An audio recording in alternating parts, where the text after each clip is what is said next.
Alright, so for those of you just tuning in, we're about to spectate a 3v3 on the map Graveyards between my viewers, which is of course part of my weekly Twitch TV live streams. If you want to get in on this, then you can find my live stream schedule by going to my Twitch page and scrolling underneath the video player. Also, if you follow me on Facebook and Twitter, you'll get some updates. In this video, the focus is going to be on the importance of unit counters in Age of Empires 2. That way, you guys will hopefully be able to learn more about how you'll know what units to make based off what your opponent is doing. Every unit in Age of Empires 2 has a counter, and especially when players are making multiple types of units, it can be very tricky to know what units you need to make in order to defeat them. So without further ado, let's jump straight into the game. Good luck, have fun. Don't worry about it, Sofa Putin. Just don't ever do that again. Alright, let's do this. You can consider that your last chance, basically. Alright. Also, don't spam. Follow the stream rules. Okay, anyway. So, Graveyards is essentially a very similar map to Arabia. You know, it's rather open. It does have more trees, though, than Arabia, so it's a little bit easier to wall. And the thing that sets it apart from Arabia, I'm actually not sure. Oh, we are a slightly bigger map size than I originally intended, but that should be fine. It does actually have some large lakes that do contain fish in it, but those aren't really going to be of huge strategic importance in this game for the most part. Regardless, let's start off by introducing the players. So, we have Exploding Ukulele playing as the Red Koreans, Aksun Hamala playing as the Green Magyars, and a name that is difficult for me to pronounce, Examalo playing as the Purple Celts, and on the opposing team, we have Razor for the Win playing as the Yellow Italians, Crossbreed playing as the Teal Franks, and Telmarks playing as the Orange Japanese. Guiano, I am not so into playing Age of Empires 2 right now. I'm waiting for some like significant massive bug fixes, performance fixes, features, and new content in Age of Empires 2. We'll see. Yes. Another main difference here is that the straggler trees actually have 125 wood compared to 100 wood, which is not really a huge deal. So anyway, the later part of this video, once players start getting into the feudal age, will be more or less focused on unit counters. But in the beginning, I'm just going to talk a little bit about players' individual openings. One thing that I've noticed right off the bat with purple here, and probably going to be referring to players primarily by their player colors, is that this lumber camp placement is not necessarily the most efficient. Ideally, you want your lumber camp to actually be like right adjacent to the tree line, unless it happens to be a particularly like narrow, string of trees. Because while this is more efficient initially, because villagers only have to turn around to drop on off, and they don't really get bunched up on each other, as soon as the initial layer of trees disappears, then it becomes very inefficient, as your villagers will have to start walking an absurdly long distance in order to actually drop off any wood. So, thank you, Steve. Much appreciated. Frankish help says, will we ever introduce a betting function? I don't think so, but I'm not sure. And hello, Rabbit Tortoise. Now, the regular forests don't have more wood unless it's the tree F, basically, unless it's any of these special trees. So anyway, generally speaking, how most games of Age of Empires 2 start off is your players will want to put about 6 villagers on sheep, and then they want to build your lumber camp, and usually you'll put 4 villagers on wood. There will be some exceptions. Sometimes you will put 3, but for the most part, you will put down 4. In this case, I see that Orange could probably be assigning his lumberjacks that are on these straggler trees to the lumber camp. It would just be a little bit more efficient to do that, because this guy's got to walk a couple of tiles there. And then after you have your 4 villagers on wood, and you've had your 6 on sheep, then it's time to lure the wild boar by shooting it twice with one of your villagers and then running it underneath the town center. The thing is that I've noticed that a lot of these players have like slightly suboptimal build orders here, but this is understandable since a lot of them are lower rated, of course, and it's much easier for us when we're watching. I'm sure the pressure is on. Yeah, by like slightly suboptimal, I mean like this lumber camp probably could have been built a little bit earlier, but it's really no problem. And then once you have the first boar underneath your town center, you usually want to build that mill and then put like 1 villager on the berries initially, and then add a couple like 3 or 4 later on. Not a huge deal. Herodus says, do you know something we don't know about the status of Aoe2 HD development? If I did, I wouldn't be able to share that, unfortunately. So yeah, sorry. Anyway, lumber camp coming down here for yellow. Let's talk a little bit about the civilizations that we have here today. So, the Franks are, of course, a civilization that is most known for their knight bonus. The which is actually in African Kingdoms now. The 20% extra HP to knights applies to all cavalry units, which is actually very cute. So it means that their scouts can actually, their scout rush is actually pretty decent. I mean, it was already decent due to the free horse collar upgrade at the mill, which makes their farms more efficient. But now it kind of sort of makes up for the lack of bloodlines. Like, you would rather have bloodlines a lot of the time. It's just that this is free. And in the later stages of the game, the HP bonus in Paladins is quite relevant. It's worth noting that actually the Franks were a real powerhouse back in classic Age of Kings, Age of Empires 2. Before the addition of technologies such as bloodlines, their Paladins were absolutely absurd, and there were no halberdiers either in the game to really deal with that. So Paladins were very, very dominant. The thing is like, the only time you'd ever want to put, like, 3 villagers on wood is if you wanted to get to the feudal age really quickly. So the most general circumstance I can think of in which you'd want to put only 3 villagers on wood initially would be if you were going for something like a scout rush. Why? Because you don't need the wood as much in that case when you're making scout cavalry. If you're making archers, you would actually want that extra wood stockpile. But if you're making scouts, you only need enough wood for the barracks, the stable, maybe a couple of farms. You're obviously going to transition more villagers on wood over time, but initially you would open up with 3 if you were going for scouts, because you want to get the scouts out as early as humanly possible. Take advantage of the fact that the scouts are so fast, and then also you won't need the wood as much in that case. Rushing is galley rushing Toady Pooty, so get into the feudal age super quickly and start spamming galleys. Steve the Destroyer World says, what if trebuchets could fire Teutonic Knights to the enemy? That would be pretty good and an interesting civ bonus for sure. On the stream, Ms. Key and Sap Chicken. So anyway, let's see some other civs that I didn't have a chance to cover in some of the previous videos. So the Koreans are a civilization that is generally going to be really strong in the later stages of the game, and this is just due to the fact that they have such a ridiculous late game tech tree. They've got siege engineers, they've got fully upgraded siege engineers, bombard cannons, hand cannoneers. Oh, they've got halberdiers, they've got elite skirmishers, they've got elite war wagons. You know, they have a lot of, we're generally, when we look at super late game powerhouse civilizations, we ask ourselves, do we have ridiculous fully upgraded cavalry units? The Koreans do not. How is their unique unit? Is it super expensive and OP when massed? Yes. How's their siege line? Ridiculous. Do they have gunpowder units? Yes, they do. They have bombard towers, bombard cannons, hand cannoneers, you name it, and siege engineers to boot. So the thing with the Koreans, though, is they have, like, absolutely no early game whatsoever. The faster stone mining bonus is really only relevant if you're, like, tower rushing. So the Koreans are considered to be one of the worst civs on open maps like Arabia, but in the later stages of the game, if you are able to survive there, they happen to be quite strong. I wonder if Purple picked up this habit, by the way, by just watching the AI play, because that is something that the AI does. They do put one tile space between their lumber camps. Because we can see here it's already becoming rather inefficient for him. Alright, so Razor is going to be our first player to the feudal age, which is interesting considering that he is in the pocket position, so he is not adjacent to anybody. I hope this larger map says this game drags on forever. But if it does, we won't hesitate to split it into 2 parts. I like these players are using their houses as a way to try to form a little bit of a makeshift wall off. So anyway, this is interesting, and this is something I could probably do an entire other video on. Razor advanced to the feudal age actually a little bit too quickly. So he's in the pocket position, right? So this means that he's really far away from any enemy. He's not adjacent to one, so he doesn't really need to worry about getting rushed. So you could probably just have clicked up, somewhere closer to 27 population. That way, if you would have had a larger economy while he was advancing, and then having more villagers while your town center is advancing means that you're going to stockpile more resources, have a stronger economy. You can afford to be greedier if you're in the pocket position. Sperlin says you have a really nice and balanced AI. I can't beat 1v7 resbots. Almost all my tricks against the AI didn't work. Feels bad, man. Well, thank you so much, Sperlin. I appreciate it. And Frankish helps us finish Break the Meta. Great series. All games are fun, though some seem to work purely due to Doubt's skill. He's too strong. Yeah, that's very true. This is an online 3v3, Kyle Cut. Yeah, Resin Spot is like one step above the default AI on about all difficulties. This one weird-ass gold mine. Is that normal?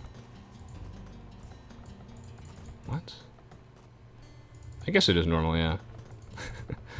That is particularly interesting. I like to see that Purple, by the way, is taking advantage of the fish here, and he's got a dock, and he just has a bunch of fishing ships. It's almost like having another town center in the early game, so that's a pretty big boon. So we haven't really seen much combat yet, so nothing really to talk about with unit counters, but it looks like the first little bit of combat we're going to see is probably coming from green, our green Magyars players, going for scouts. Scout rush for the Magyars, it goes without saying, is actually quite strong due to the fact that their scout cavalry costs 10% less, rather straightforward, and foraging is free, so that combined creates quite a powerful scout rush. So, on topic of unit counters, what do you do if you're crossbreeds? Hopefully you've been scouting. We will check Crossbreeze's perspective. He's been scouting. He knows that his adjacent player is the Magyars. So what do you expect from a Magyars flank? Probably a scout rush. If your opponent is adjacent to you, they're going to attack you probably in the Dark Age or Feudal Age, generally speaking. So scouts are going to be a really common opening. And if you're scouting around, then you'll probably have seen these stables.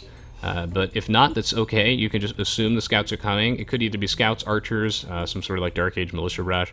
In this case, I would say that if you're on the flank against the Magyars, I always like to put down like 1 or 2 defensive spearmen and position them near my lumber camp. It's actually very interesting that he does not... I don't think he actually scouted the stables, by the way. So if we swap back to his perspective, yeah, he swung by here in the Dark Age, so he saw the barracks. So he knows his... If you see the barracks, by the way, that probably means your opponent is making military units somewhat soon.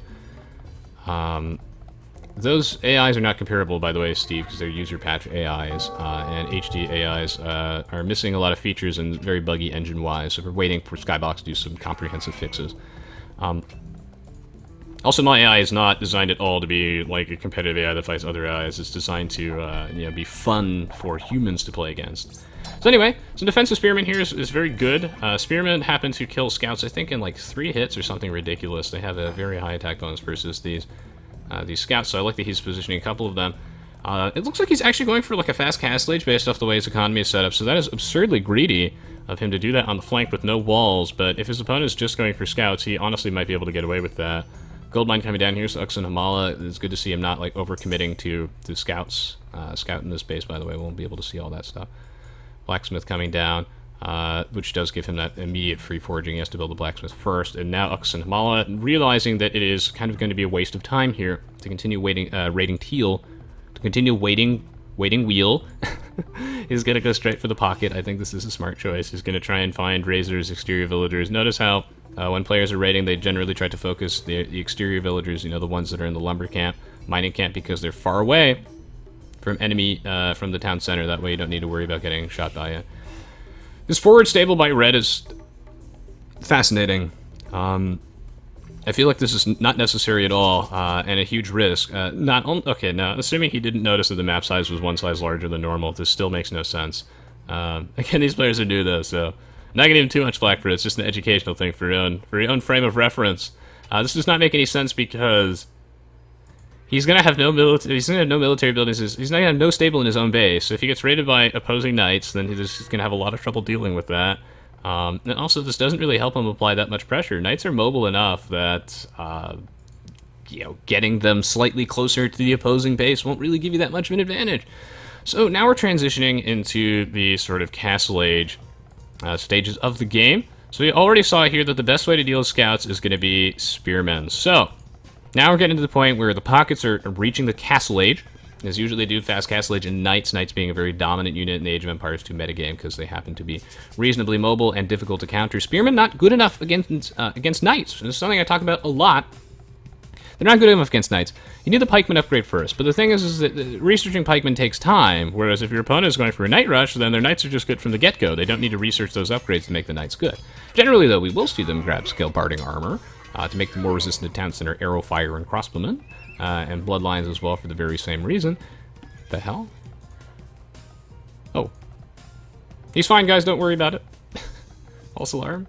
Just hanging out on top of the lumber camp there. So anyway, yeah, Knights are such a strong force in the Aoe2 metagame because Spearmen, especially if you're raiding your opponent's flank, which are going to be the closest players to you, Spearmen are just not good enough against Knights. They need the Pikeman upgrade first, so that immediately puts the defender at a disadvantage. So how do you deal with Knights then? If you're still in the Feudal Age, hopefully you're getting backed up by your own pocket player who's probably going for Knights as well. So hopefully you're getting some assistance with that. You'll still want to make a couple of Spearmen anyway, but your number one goal is the flank. Should be, after your initial rush, to just get to the Castle Age. That way you can start making monks. Monks and camels are your go-to counter to Knights in the earlier stages of the game, as well as your own Knights.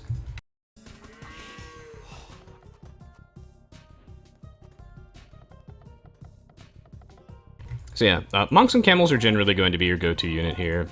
Yeah, this stable is just... Oh, this is so bold! I like to see that everyone's getting skill burning armor. That's kind of nice. Thank you so much, Motham, for the $20. Really appreciate it. Thank you! Juliano says Magyar Hussar or Turk Hussar. I mean, definitely the Magyar Hussar, because the Turk Hussar, the only bonus they have is their Hussars are free. So in the later stage of the game, once you have the money to research that, then you don't really care that the Hussar tech was free. Also, Magyar Hussars have an attack bonus for siege weapons, which is quite nice. Where are these knights going?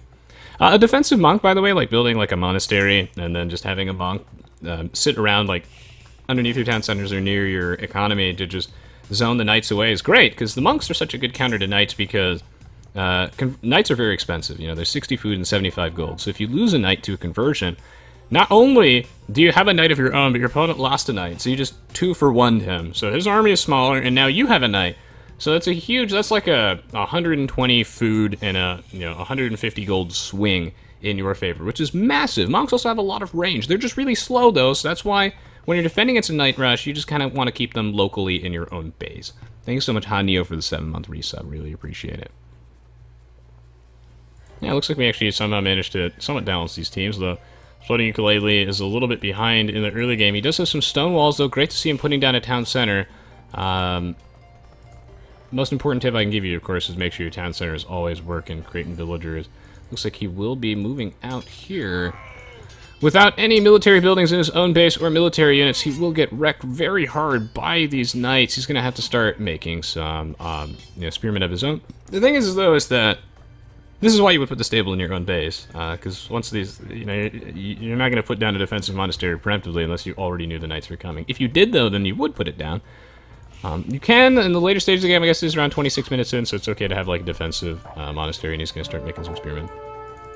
The other reason why pikemen are, like, not a great answer to knights is also that they just apply no offensive pressure of their own.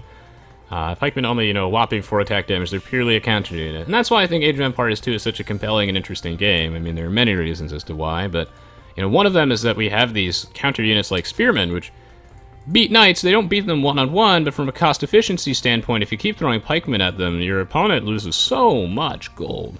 But the pikemen, though, are balanced out because you need the upgrade first. They're slower. Knights can kite them. And the pikemen, you're not going to rush with pikemen. Are you crazy?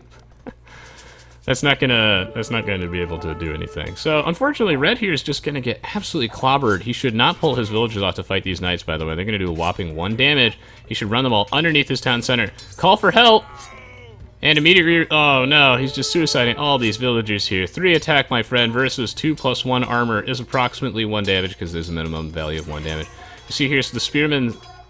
The spearmen, they do nothing.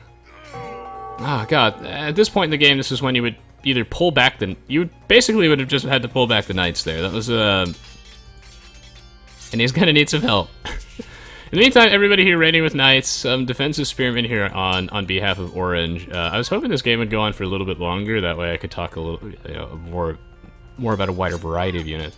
If your opponent is defending his base with pikemen, then what do you do if you made a bunch of knights? That is the question. Well, you can very easily transition to something like scorpions. Scorpions, though, only work if you're on the flank because they take forever to get there, so... Scorpions are a thought, but generally speaking, something like your own crossbowmen are generally going to be really, really good here as a way to just deter them. It's worth noting, by the way, that in the crossbowmen versus knights debate, because usually the flanks will end up going for crossbowmen, because, again, the slowness of the crossbowmen doesn't matter if your opponent's right next to you, and you can make archers in the feudal age, so you might as well get the crossbowmen in the castle age. It's something that's easier to transition into. The thing is, though, is if you have enough crossmen, you're actually able to deal with knights. So they are a counter, but based purely off numbers alone. Just gonna rally that villager over there. Big mistake. He just needs some help. So hopefully his teammates will send the Jaws of Light. Now he's decided to turn the knights around and let this be a lesson to you. Only Salad Escape can play in the pocket position and forward his opponent across the map. But that only worked because in the last video that we saw, with Salad Escape, which was the strongest civs on Arabia. Definitely recommend that you guys check that video out. It's an excellent one. The thing is that only worked because he was the Ethiopians, and he was able to really just take advantage of the extra resources that he got when advancing from ages to ages. The free pikeman upgrade as well, which meant that, he was less vulnerable to getting raided at home, and he was able to actually do some damage with his own pikemen, so the free pikeman upgrade there was pretty substantial, and he also got to take advantage of the archer faster firing rate. But when we look at the Koreans' bonuses, aggressive civilization, one does not generally consider them to be. They're a very defensive civilization. Their strengths are in the late game, and if you don't know what your civilization is good for, then what you do is you just take a look at your tech tree, and you look at this. We'll just look at the Koreans here for a second. I know that we're missing some action. None of these things are like relevant, strong early game economy bonuses. Fortifications are built faster. That sounds pretty defensive. Tower upgrades, this is, unless you were going for a tower rush, pretty defensive. You look at the prices of your units. War wagons are super duper expensive. You know, they're lacking some early game bonuses like bloodlines. The most important thing is their lack of any like substantial early game economy bonus or like early game aggressive bonus besides anything that has to do with towers. So. And we look at the price of a war wagon, we look at their tech tree, like they've got the gunpowder, everything, the fully upgraded siege onagers, and we think like late game defensive civ. So going for something like this would only work as the Ethiopians.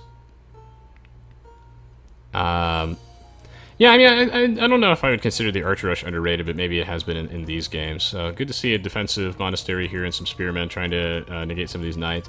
Weird that we're not really seeing any crossmen on the flanks, as that's generally going to be like a huge way to deal with these spearmen. Is your own army of crossbows. If you're in the pocket, by the way, and everybody's just defending with pikemen and monks, then just stop making knights, should be the first thing that comes to your mind. It's like, okay, well, you know what? I forced the pikeman upgrade. I forced them to make a lot of pikemen. I forced them to make a defensive monastery, a couple of monks. I'm good to go. I'm going to stop making knights now, and I'm just going to try and get to the Imperial Age. The worst thing you can do in that situation is continually produce knights, because you're going to be slowing down your Imperial Age, and the knights won't really get to accomplish too much. So you want to wait. Hold off on the knight production for a little while. If your opponents just have so many counters, all of them seem prepared. Then you just want to, transition to something else. Get to the Imperial Age and make some units that are able to deal with those pikemen. So like some mass range units or stronger infantry. Just basically anything that is not cavalry. Load Raider's coming out here from purple. Defensive castle here to protect his farmers in his town center. I like that. He's got everyone here is defensive pikemen. Very interesting. Getting the forging upgrade, if you're just defending against Knights of Pikemen, is more important than scale mail armor, but scale mail armor is more important if your opponent has any sort of ranged units or you're planning on pushing aggressively. Crossbreeds here with just the absolute appropriate upgrade priorities here. Yeah, just everyone making knights, not a single crossman in sight. This is supposed to be the combat triangle, my friends, where, the pockets are making knights, the flanks should be making crossbows. And the flanks may have a few pikemen in there sometimes, or some monks, but this is when the crossbows come in as a way to deal with all those things, disincentivize monks, disincentivize the pikemen, and also they're just a natural thing for flanks to transition into, especially because they don't happen to cost any food, which means they don't really slow down your advancement times as much. So, very curious here to not see any sort of pikemen from any sort of crossmen from these players to deal with that. By the way, if your opponent is like going for like a monk rush on arena or something like that, it's important to note, and I mentioned this like before the video started, that monks can't convert siege weapons right off the bat. They don't start with the redemption upgrade, and it's 475 gold there. So when your opponent is going for like a monk rush, your own defensive mangonels are incredibly valuable before that redemption upgrade comes into play as just a way to deal with opposing monks. Monks also don't really deal well with defensive building, so he's going to have some siege weapons in there. So if you can kill his mangonels, you can kill his battering rams, then he's not really going to be able to do too much of the monks.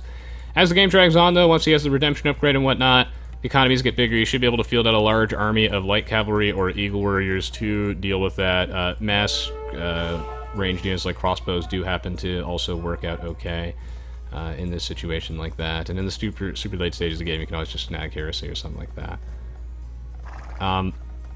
Combat triangle RuneScape. If by combat triangle you mean melee attacks, is Red's town center still garrisoned? Oh my god.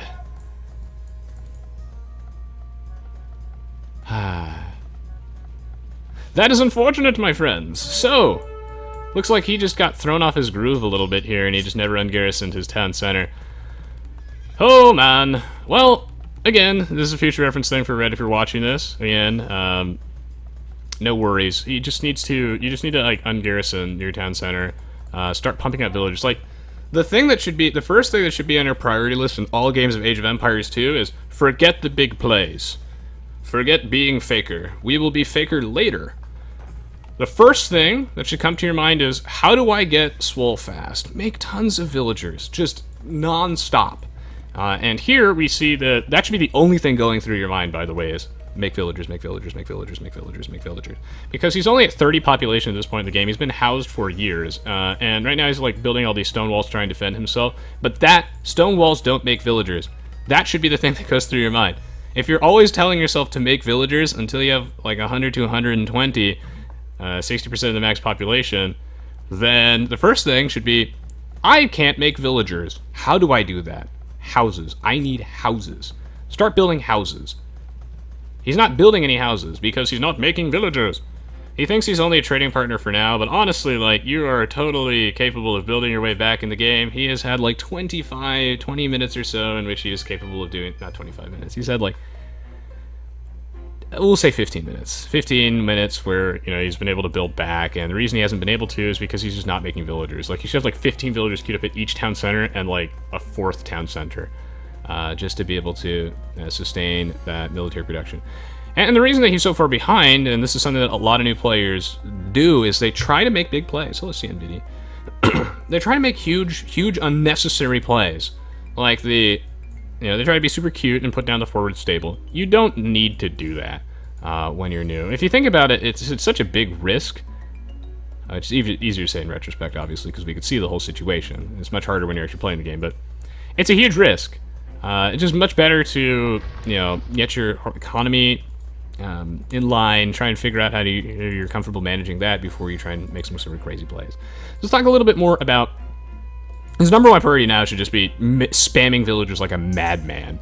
Alright, so let's talk a little bit more about unit counters in this game. So right now, we do see a couple of things coming into play here. Let's talk a little bit about the cavalry archers here for green. If you're playing against a Huns opponent, this is something that you're just going to see a lot of, and cavalry archers, especially with the 10 gold discount in African Kingdoms, are more of a viable force in the metagame. Things like elite skirmishers, your onagers, heavy scorpions, and cavalry units are good against these. In the same way when you're dealing with the elite Mangudai and whatnot, cavalry archers have such a great use of the hill, by the way, to get that 25% attack damage increase and 25% damage reduction. Cavalry archers and Mangudai have the mobility advantage, so you want to probably go at them with some sort of like fast cavalry units like camels or paladins, and then also punish them with some ranged units. So every time they stop to focus down your onager or your skirms or whatever your ranged units were, then the cavalry come up to them, and if they focus down the cavalry, then you have like a brief moment where your ranged units will be able to deal some damage to them. So it comes down a lot to control in that case. In the later stages of the game when you're dealing with paladins, now that we're in the Imperial Age, then you can freely spam halberdiers or heavy camel steel. They didn't need to worry so much about monks anymore. Yeah, we can look at Teal's economy here, Crossbreeze right now. He's like a reasonable pop. It's like a little bit low, but again, these players are a little bit low rated, so these are things that we expect. And I do like to see, by the way, that Red is like making an appropriate amount of pikemen, and the stone walls I think are nice, and he's ungarrisoned his town center, and now he's just spamming them like a madman. So once you get some more town centers down, which you can't do right now, by the way, because he's out of stone, so you can just buy like 100 stone at the market. Then you're good to go. Paladins in the later stages of the game, like mass halberdiers are the way to go, mass heavy camels, like monks aren't going to be as necessary. We also see yellow moving in here. Razor for the win will be making an aggressive play on Knuckles and Mala, who is spamming like cavalry units here. So he's making like skirms and pikemen primarily. Yeah, he's a few Genoese crossmen. Genoese crossmen, like since they're an archer in the tag bonus versus cavalry. You want to be thinking about making ranged units that are a good way to deal with them, because as an archer unit, they're already pretty good against infantry, because the infantry are slow, they have low pierce armor, so the crossmen is like, Genoese crossmen is generally naturally going to be good against that. But they have an attack bonus versus cavalry, so generally, you would want to use your cavalry units to deal with archers, or like ranged units like elite skirms, or like siege onagers. So here you just cut the cavalry out of the equation, make some elite skirmishers, some onagers, or perhaps your own archer units as a way to deal with that. Reasons might need some help, which is probably the understatement of the century, but he's just being polite. He definitely needs some help, and I think he's going to die. Even though he's been playing extremely good this game, extremely well, he's even snagging a relic. He does have a nice house wall if you're trying to save some wood, rather than spending it on the stone walls. He just has a nice economy. He's been playing very well this game, but so has everybody. Let's talk a little bit about Orange's army. Our Japanese player, how do you deal with elite samurai? They have attack bonus versus every unique unit in the game. Japanese OP! No, actually, the Japanese are good, and I do like them a lot. Such a flexible civilization. You beat samurai, my friends. Hand cannoneers, arbalists, strong ranged units, heavy scorpions as well are like a consideration. Again, that falls into the strong ranged units thing. Elite samurai are very scary in one-on-one combat, dude. They're very fast attack speed, and your general like unique unit spam is not going to work so great against them. So you just want to be thinking about archer units in this case. Condottiero, it's an infantry unit that has an attack bonus for his gunpowder unit, so you know your own champions are probably going to be fine here, or your own archers, because again the pierce armor is a little bit low. If you're trying to figure out like counters, just look at the unit stats. Like if you're looking at a Huskarl and it has absurdly high pierce armor, so what do? Don't make ranged units, make melee units, bud. Preferably some champions or something like that. You'll do fine. Yeah, the Japanese getting bloodlines is a pretty huge buff to them, but that's not really coming into play here, thankfully. We're into some onagers mixed in, classic army comp that I think that people dread is dealing with like the Celts and they're like spamming their onagers and they're like halbs. How do you deal with that? Multiple types of units. Early on in the game, if your opponent's going for scouts, you can just mix in a couple spears, but later on you really have to build like a well-balanced army of your own that covers your own unit's weaknesses. You can't just make one type of unit. It makes it way too easy for your opponents to counter this. Like you see the green here is like only making cavalry units, so his opponents, just by spamming their own cavalry, are able to deal with this quite sufficiently. Oh my, he's running away. Good, red is on the third town center, yes! Good stuff, good stuff. How do you deal with the onagers and halberdier combination? A wide variety of units. Like I said, same thing you deal with the Mangudai. You need something to charge down the onagers, so like some cavalry units, or your own onagers, and then so you need like some cavalry units and your own onagers, because you want to basically punish your opponent for trying to defend his onagers too much. Like if he keeps his halbs back to try and defend against your cavalry that are charging in, then your own onagers or ranged units will be able to just pick off his halbs for free. And if he's like moving forward with his halbs, then you can just kill the onagers. So you just need like a nice little mixed army there. Some ranged units, some melee units, something to charge down the onagers and punish them for focusing down your own onagers. Aha, defensive trebuchet here, not exactly sure what that is for, it might have been a misclick. Now orange is just going to mop up this entire army, because again it's just primarily like a melee army here from purple. What should he have done in this situation? Difficult to say. I mean, I think he's a little bit behind economically, but I would say that if you're adjacent to a Japanese player, going for like load raiders is probably ill-advised, because you assume that samurai are always on the table, and your own halbs are going to just match up very poorly versus the 25% faster attack speed Japanese ones. Movement speed doesn't matter when you're both attacking each other in melee range, so what should you do? Again, I would say heavy scorpions, which I'm saying a lot in this video, disproportionately high amount of the time. He's making crossmen, because yes, crossmen are a counter here, but they're ill-advised because he does not have the arbalist upgrade for them, and not bracer either, being the Celts, and then your opponent also has a couple of onagers mixed in. Just nice, well-balanced army comp from here from Orange. The only weakness in his army comp is he doesn't know a way to deal with castles reliably without really swarming with infantry, so no trebs, but he doesn't really need that because he's such an overwhelming military lead. Nice defense here from purple, but it will not be enough. He's just playing a very standard Celts game here. With his infantry army. He's making crossmen, but that's just not going to work here. Oh, and he's just out of wood, so he's just really in bad shape right about now, so poor purple. Meanwhile, the Paladins, the gunpowder, everything, how do you deal with the hand cannoneers and this sort of army comp? Again, your own onagers really do come into play here. Also, like, if yellow's not making any Genoese crossmen, he really doesn't have that many, then your own cavalry units are quite a potent force.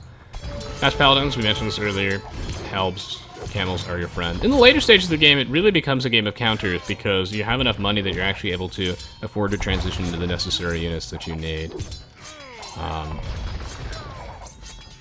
Yeah, forgetting to ungarrison the town center, by the way, was just a completely unintentional thing. Like, that's... he didn't do that consciously. And yeah, Red's just trying to build back up. Always tricky to balance these teams here. But he's certainly trying his best, and honestly, like, if he was not the Koreans or something like that, perhaps it could have worked. But generally, I would advise when you're newer to just play on the safer side of things. Once you know your limits and you're comfortable with everything, then you can transition to some more crazy strategies. Yeah, generally, like I said, the later stages of the game just boils down to making like a balanced army comp. I think a lot of new players have a lot of trouble dealing with things like massed elite longbowmen, which may seem very strong to a new player, but when you're making only one type of unit, you leave yourself wide open to counters. I would say that you have to be, like, really cognizant of what your tech tree actually has to offer. You know, one of the common matchups that new players really complain about is this Goths versus Britons thing, as if it was some sort of, like, hard counter matchup in which the Britons can't do anything. That's not really true. Actually, I think the Britons versus Goths matchup is more even than it seems. And we've seen that in pro games. And it's this idea that the Britons actually have access to champions. And if you're Goths versus Britons, in like a 1v1, or you're on a flank, you're adjacent to each other, don't open up with Longbowmen or Arbalists, you crazy person. Like, when you look at Goths, you think Huskarls. You have to kind of guess what your opponent is up to, or if you're scouting them aggressively, then you may have seen it. But, you know, when I'm playing Britons versus Goths, I'm always assuming that the Huskarls are on the table. I'm grabbing the appropriate upgrades for my champions. I'm ready to transition into them whenever I need to. You know, I'll have a bunch of barracks at the back. It looks like this is not going to be a particularly close game, so in the interest of time, I'll probably hop out of here relatively soon, as this team just got mopped up. Teams look balanced initially, but the green ended up getting 2v1 and whatnot, so it's quite brutal. A lot of players, just like once they their initial strategy or their build order fails, like once they're off the instructions, then they just kind of like fall apart because they don't really know what to do next. But again, you know, general rule of thumb is once you lose your base, you want to be thinking about just building back your economy and then start working on some military units. This is really scary. You don't like to see this at your doorstep. Couple of knights, couple of defensive pikemen. Great to see, by the way, that Red is prioritizing the defense upgrades on his melee units. 99% of the time, you want scale mail armor, scale barding armor first, because it really helps with raiding and also dealing with ranged units. Beat this army comp, you're going to need some halberdiers at the front to deal with the paladins, and then your own onagers to deal with to really punish this like slow mass range units. You just need to be able to keep the paladins off of your onagers and then try and get like a good onager shot on these hand cannoneers. Also, by the way, bombard cannons are your friends when dealing with like a slow style siege push that contains things like trebuchets or onagers. Since bombard cannons have so much range, you're able to snipe off the onagers before they get off a shot and just deal with the trebs, because the trebs, it's very difficult to actually get right up to them. Deal with mass bombard cannons, no head dragon, cavalry units to charge them down, or your own onagers. You're going to sustain a lot of losses in the late game, by the way. Like I said, you know, if you're dealing with like hand cannoneers plus paladins, then your halberdiers at the front are going to get gunned down by those hand cannoneers. But this is all for a cause, because you need to get that one sick onager shot and just wipe out his army. Looks like the game's just about over. I think that Green's done a tremendous job trying to build back up here. He's even putting down a defensive castle. He's doing a great job, but it's going to be a little bit too late. Red's going to put down a castle. He's spamming a bunch of mangonel. Again, just making these so strong for his civilization. Some light cavalry as well. I mean, he's in a situation right now where it doesn't really matter what he builds at this point, and purple is also going to die regardless. Hugo asks, would you ever get the attack upgrades first for throwing axemen? Again, yes, but it depends. So when on earth would you want forging before scale mail armor? And this is just like purely for dealing with a melee versus melee situation. It's a good question, Hugo. If you were the Franks, you're making throwing axemen, and your opponent is the Goths, scale mail armor is not going to help you there. What you want there, if you're dealing with the Goths, and we see this in pro games as well, you know, if you're making like long swordsmen and your opponent is spamming Huskarls, you want forging first, not scale mail armor, because you're dealing with a melee versus melee situation, and you want to be able to kill those Huskarls, so that's when you would get forging first. If your opponent has any semblance of ranged units, or you're going aggressively, like you're not defending, then you want the melee upgrades guaranteed, because your opponent has the town centers that you have to deal with, and then he has, you know, he could have castles, God forbid, any sort of ranged units at all.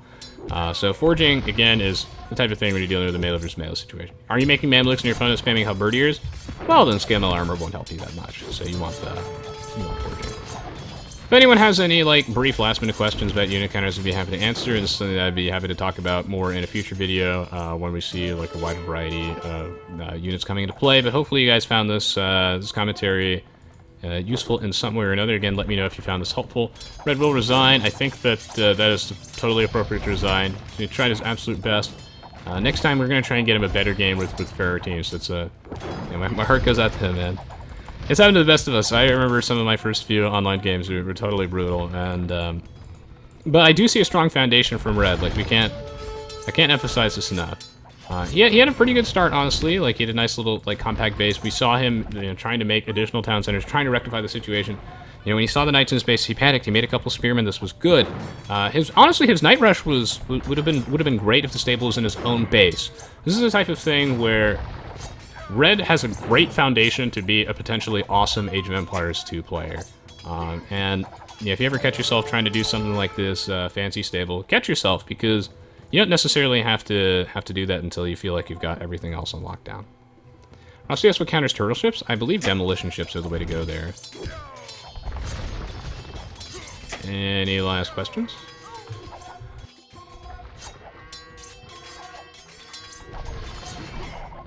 Green trying his best to defend. He did manage to boom back, by the way, so certainly well done on his part there.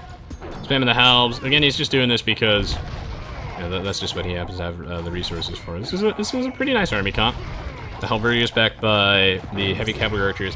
When your opponent is making multiple types of units, there's no straight counter to them, so you need to make multiple types of your own units to deal with them. Counter each unit individually in your opponent's army, and then control your army better than him to win.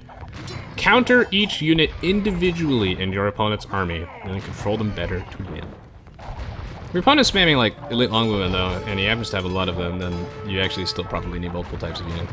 Again, you need onagers in this situation, plus cavalry. Cavalry to charge him down, so if you focus fires down the onagers, then your cavalry will get up to him and start killing the longbowmen, and if he's, killing the cavalry, then your onager shot will just mop him up entirely. Green is just in a rather unfortunate situation here, so I think we're just going to go back to the achievements menu. Save some time. Good counter cavalry archers. I mentioned this earlier. Try hard tank. Your own cavalry units plus like elite skirmishers, onagers, or just arbalists. I think they're just having fun. The map is Graveyard, Bob. Herodestus will ever play Galactic Battlegrounds again. It's unlikely, but possible. Like, the thing is with cavalry archers, like, pikemen would be a good counter to them if pikemen weren't so kiteable by cavalry archers. Pikemen are great versus cavalry archers if your opponent is, like, not backing them up a lot. And you don't care about losing the pikemen. So pikemen are something that can certainly be useful in that situation. Elite cataphracts are one of the tougher units to counter, I would say, and elite mamluks, but it's important to keep in mind with those types of units is that they have really low pierce armor, so mass arbalists versus elite cataphracts and like elite mamluks are actually pretty solid in that case.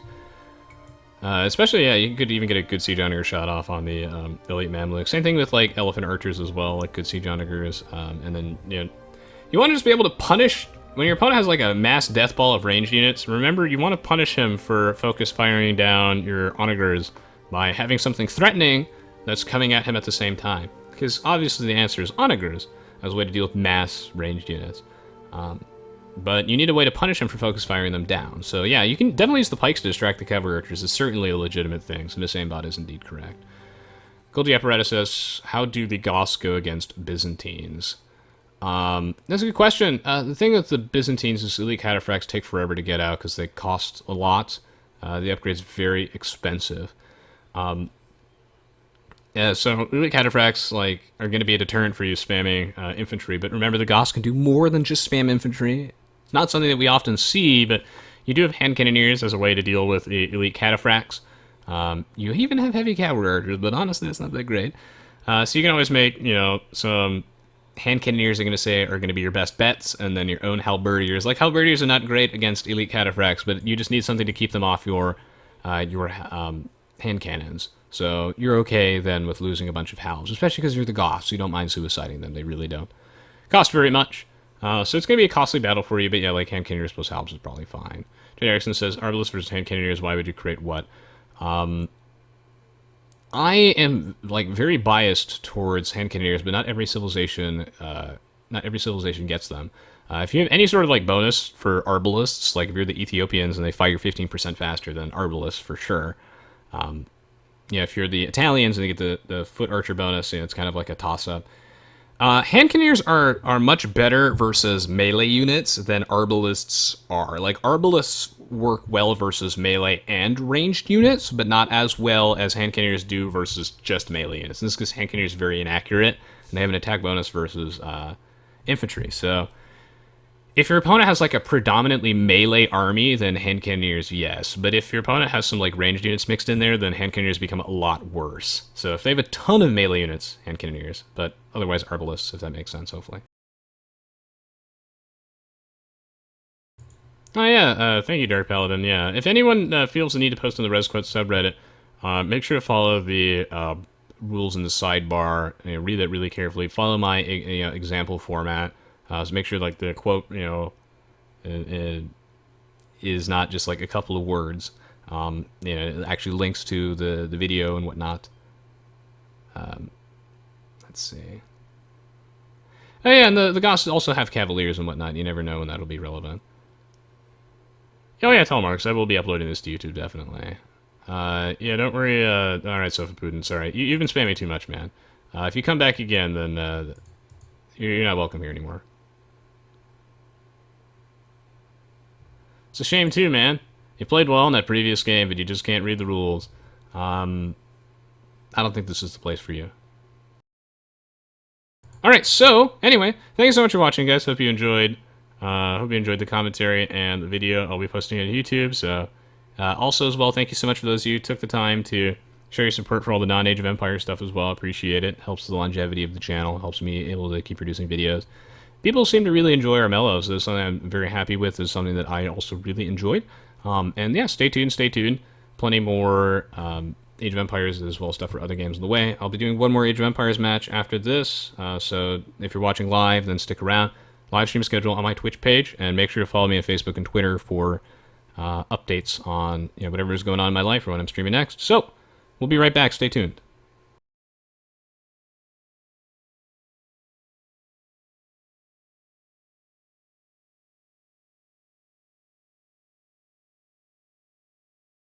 Oh, and to deal with goths, champions and stuff. Like champions are generally going to be the answer if they're spamming Huskarls. Like champions and sometimes Hamkiners if he's making like his own champions or helps.